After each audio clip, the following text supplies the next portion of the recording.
Kubor Nakashlem Jong Unongsan Hima. Ka Shillong Cricket Association hapo ka Jingsngewlem uba Peter McDonald Kharsawian bat uba Banri Kharmalki usketri kila Phah ka khubor Jingsngewlem shaki Bahaïing sem jong uba Dister marbanyang bat Phah ru ya ka chithi Jingsngewlem ka SCA ka penpau ya ka Jingsngewsi halor ka Jingduh no ka kenhun ya u nongkit kam bashithem jong ka kenhun bat I men siam ki Bahaïing sem ba ublay try kenrat un I boriki bat ban pentingan yaki hakum kani ka Jingduh no ya ukli jong ka ying ka Jingkhlad jong u ka long ka Jingduh ka Khraw ya ka kenhun ba dia baro ki ba layadan benta lang ha kini ki por ki ba udang dan hak sela perthai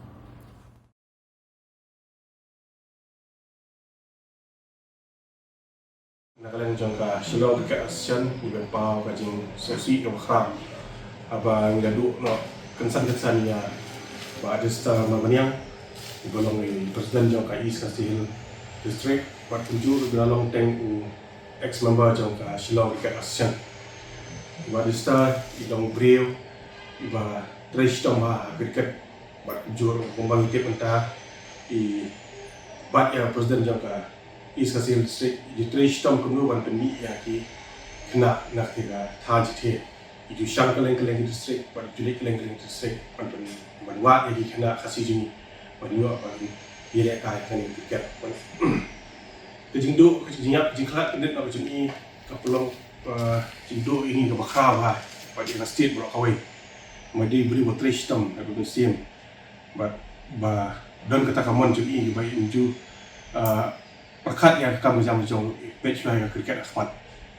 ke kalau kini ni berpa ko jing susi usaha ba inju ni Phah Jingsngewlem bisa kayeng kasem jong ba Dister iba lakhla no di mata nak kalian jong ka Shillong Cricket Association ngin yang jipang minit mangin sabja kum ke jing Jingsngewlem na mentari jing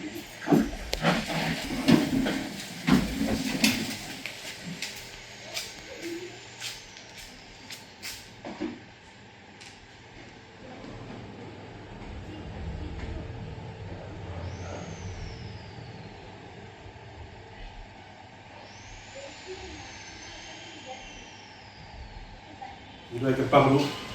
nak betai ibadas, sudah khad no, bau beli undang kat bagi,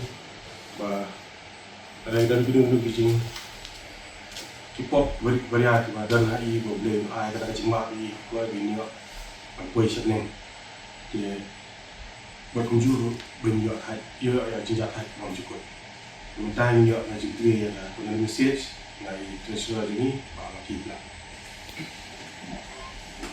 To the family of Mr. Dister, we extend our deepest and most heartfelt condolence to the family of Mr. Dister, our esteemed former member, on his sudden death and ultimate demise. His passing is a great loss not only to his family but also to all of us who had the privilege of knowing him. During his time with us, he was known for his dedication, humility, and the positive spirit he brought to the association. His contributions and presence will always be remembered with great respect and fondness. In this moment of profound grief, we pray that the Almighty grants you strength, courage, and comfort to bear this irreparable loss. May the cherished memories of his life bring you peace and solace in the days ahead. Please know that our thoughts and prayers are with you and your family during this difficult time. May his soul rest in eternal peace.